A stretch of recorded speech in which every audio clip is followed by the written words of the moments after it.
میرے قابل احترام بزرگوں، آپ کی خدمت میں قرآن کریم کی 7 آیات اور 40 سے زیادہ احادیث طیبہ کی روشنی میں ایک گناہ بیان کرنے کا ارادہ ہے جو بہت ہی بڑا گناہ ہے اور بہت ہی خطرناک قسم کا گناہ ہے، اور وہ آج تقریباً ساری دنیا میں پھیلا ہوا ہے، یہاں تک کہ مسلمان ملکوں میں بھی، خاص طور پاکستان میں وہ گناہ بہت زیادہ عام ہے، اور اس کی وجہ سے بڑی بڑی خرابیاں اور برائیاں پھیلی ہوئی ہیں، جن میں سے ہمارے ملک کی معیشت کا تباہ اور برباد ہو جانا ہے اور مہنگائی کا حد سے زیادہ بڑھ جانا ہے۔ یہ ایسا بڑا زبردست نقصان ہے کہ جس سے پوری قوم دوچار ہے، حکومت بھی اس سے دوچار ہے، لیکن افسوس یہ ہے کہ اس گناہ سے بچنے کی جو فکر درکار ہے وہ موجود نہیں ہے۔ ایک اردو کا شعر ہے جس کا ہم بظاہر مصداق ہیں کہ وائے ناکامی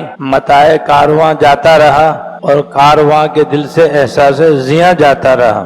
وائے ناکامی متاع کارواں جاتا رہا اور کارواں کے دل سے احساس زیاں جاتا رہا، جس کا حاصل یہ ہے کہ قافلہ لٹ گیا اور ان کا مال ڈاکوؤں نے لوٹ لیا۔ یہی بات بہت بڑے نقصان کی تھی اور بڑے افسوس کی تھی کہ قافلے کو ڈاکوؤں نے لوٹ لیا اور ان کی مال و دولت چھین کر کے فرار ہو گئے، بھاگ گئے۔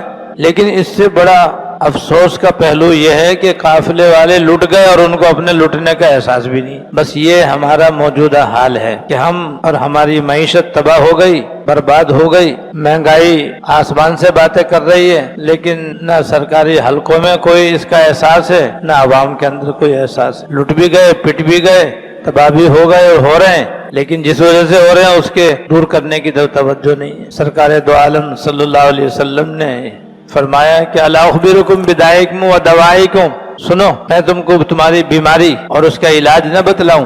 سنو کیا میں تم کو تمہاری بیماری اور اس کا علاج نہ بتلاؤں؟ صحابہ کرام نے کہا ضرور بتائیے۔ فرمایا تمہاری بیماری تمہارے گناہ ہے، جس کی وجہ سے تم تباہ و برباد دنیا کے اندر بھی ہوتے ہو اور عالم برزخ میں بھی، عالم آخرت میں بھی گناہوں کا وبال اور عذاب برحق ہے۔ یہ تمہاری تباہی اور بربادی کا سبب ہے تمہارے گناہ۔ اور فرمایا کہ اس کا علاج اور اس کا واحد علاج وہ توبہ استغفار ہے۔ توبہ کرو، اور توبہ کرنے کا مطلب ہوتا ہے گناہ چھوڑو۔ ایک آدمی گناہ تو چھوڑتا نہیں ہے، توبہ کرتا رہتا ہے، تو اس سے تھوڑی توبہ ہوتی۔ توبہ کی تو پہلی شرط یہی ہے کہ جو گناہ کر رہا ہے فوراً اس کو چھوڑے، اور جو گناہ کر چکا ہے اس پر شرمندہ ہو اور آئندہ نہ کرنے کا بھی پختہ ارادہ کرے۔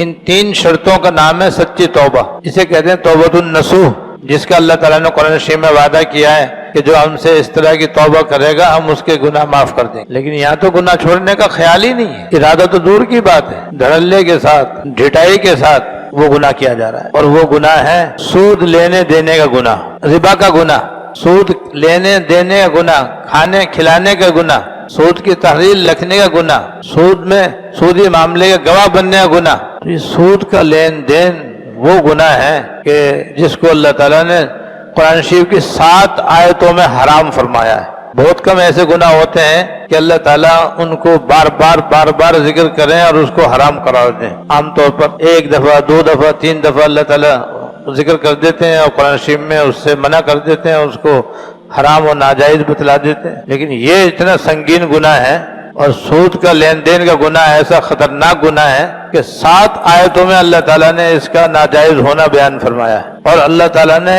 ان 7 آیتوں میں سے بعض آیتوں میں آخرت میں سود کھانے والے کا جو حشر ہوگا اور جس بری حالت میں وہ کھڑا ہوگا اس تک کا بھی اللہ پاک نے ذکر کر دیا۔ اس طرح سے اللہ تعالیٰ نے گناہ کا اور سود خوری کا عذاب بھی بیان فرمایا، اس کو حرام بھی فرمایا، اس سے بچنے کا بھی حکم دیا، اور یہاں تک فرما دیا جو میں نے ابھی آیت تلاوت کی تھی اس کے اندر کہ یاد رکھو اللہ تعالیٰ ربا کو مٹاتے ہیں اور صدقات کو بڑھاتے ہیں۔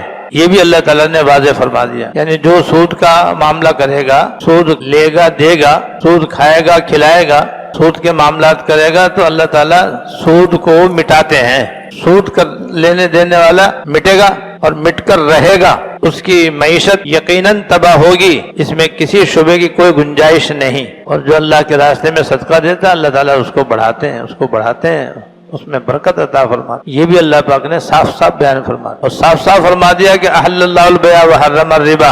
اللہ تعالیٰ نے ربا کو حرام فرمایا ہے اور بے کو حلال فرمایا ہے. ربا سے مراد سود دینا سود لینا دونوں اس کے اندر آ گئے. تو اس کے بارے میں اللہ پاک نے صاف فرما دیا کہ اللہ تعالیٰ نے ربا کو حرام فرمایا ہے اور بے کو یعنی تجارت کو جو شریعت کے مطابق کی جائے اس کو اللہ تعالیٰ نے حلال فرمایا ہے. معلوم ہوا کہ ربا کے اندر جو چیز بھی نفع میں آئے گی وہ حرام ہوگی اور ایسے ہی حرام ہوگی جیسے شراب حرام ہے, وہ ایسے ہی حرام ہوگی جیسے کہ سور حرام ہے.